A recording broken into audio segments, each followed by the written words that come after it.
एक खास शख्सियत के साथ मुलाकात। देखिए जयदेव पटेल के साथ नंबर 1 इंडिया न्यूज पर रोजाना रात 9 बजे। नमस्कार व्यूअर्स, मैं जयदेव पटेल और आप देख रहे हैं नंबर 1 इंडिया न्यूज। आपका एक बार फिर स्वागत है एक खास शख्सियत के साथ मुलाकात प्रोग्राम में।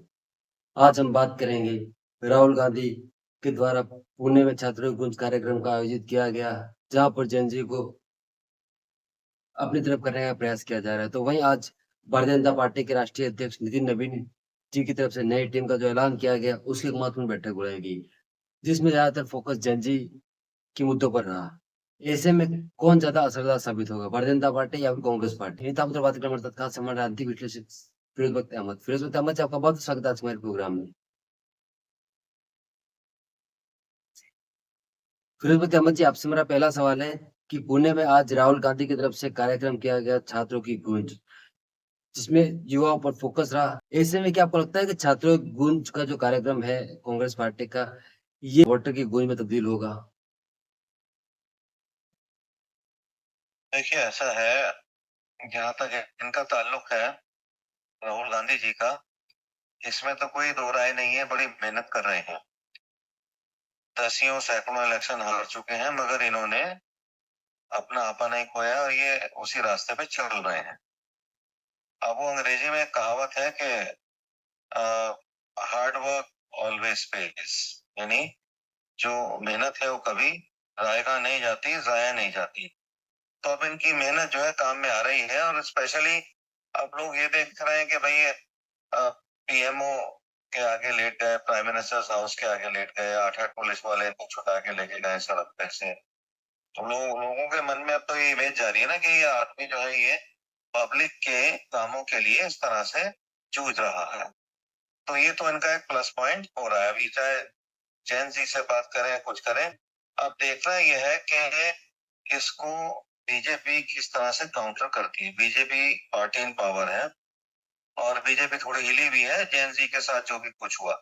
और एक और जो नेगेटिव आज हुआ बीजेपी के साथ, वही हुआ कि जो पैलेट गन्स वाला जो मामला था, पैलेट जो बुलेट्स थी, उसमें जो है एफआईआर करवा दी है राहुल गांधी ने, वो लड़के को जिसको लगी थी।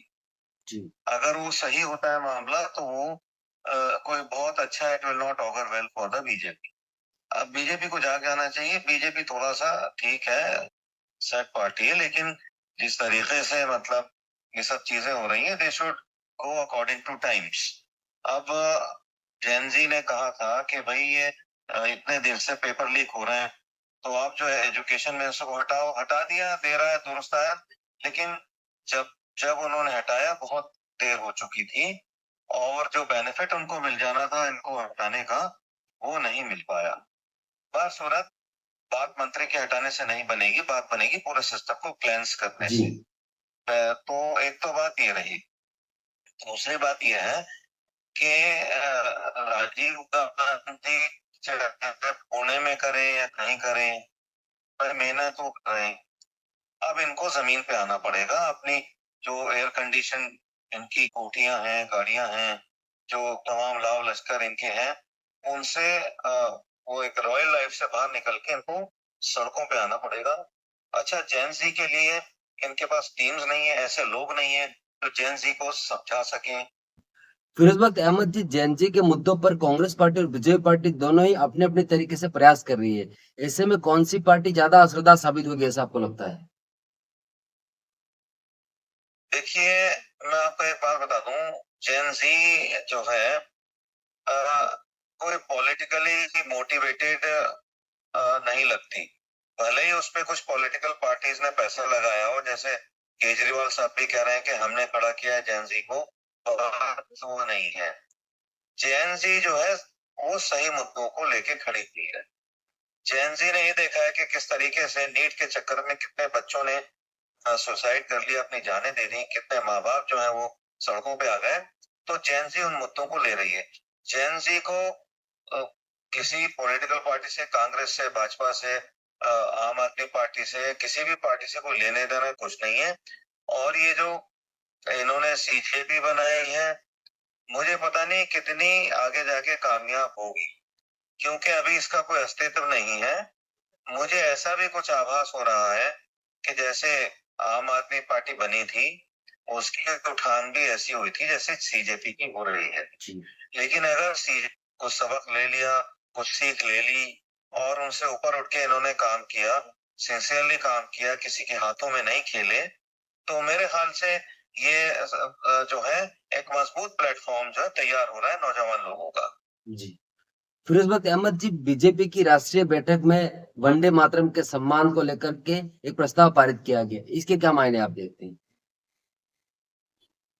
देखिए ऐसा है, वंदे मातरम पे बहुत दिनों से जो है खटरा चल रहा है। चीजें कहूंगा, पहली चीज तो एक वंदे मातरम खूबसूरत गीत है और मौलाना आजाद ने 1952 में बड़ी तारीफ की। तीन मूर्ति हाउस में एक फंक्शन हुआ था, उसके बाद उन्होंने कहा था कि एक बहुत अच्छा फंक्शन है, वहां पर भी वंदे मातरम का गायन हुआ था। पहली चीज ये है। दूसरी चीज ये है कि कुछ जो रिलीजियस एक्सपर्ट्स हैं हमारे मुस्लिम धर्म के, उन्होंने ये कहा है कि हम दो खुदाओं की या दो अल्लाहों की स्तुति नहीं कर सकते, हमारे अल्लाह बस एक है। और इस गाने में जो है दूसरे खुदा की प्रेजेंस है, जैसे भारत माता को जननी वगैरह जैसे पैदा करने वाला बनाया। अब ये मैं समझता हूँ इंटरप्रिटेशन का मतलब है। मुसलमान सारे अल्लाह से जुड़े हुए हैं, कोई मुसलमान अल्लाह से किसी हालत में अलग नहीं हो सकता, चाहे वो वंदे मातरम कहे या भारत माता की जय कहे, इसको इंटरप्रेट करना है, सिर्फ ये है। और जो मुसलमान अपनी जड़ों से जुड़ा हुआ है और उसमें इस्लामी गुण जुड़े हुए हैं, तो उसको बिल्कुल नहीं घबराना चाहिए। नहीं गाना मत गाओ, ठीक है, लेकिन यह है कि इसके खिलाफ जो है अभियान करना, मैं समझता हूँ ठीक नहीं है। जी। फिरोजबाद अहमद जी, आपसे मेरा एक आखिरी सवाल है। यूपी चुनाव से ठीक पहले जो वाई और जेड प्लस कैटेगरी के नेता है, उनको चुनाव से ठीक पहले बुलेट प्रूफ जैकेट दिया गया है केंद्र सरकार की तरफ से, उसके पीछे की क्या वजह आप देखते हैं? नहीं देखिए, चलिए अब सवाल आपका समझ में आ गया मेरी।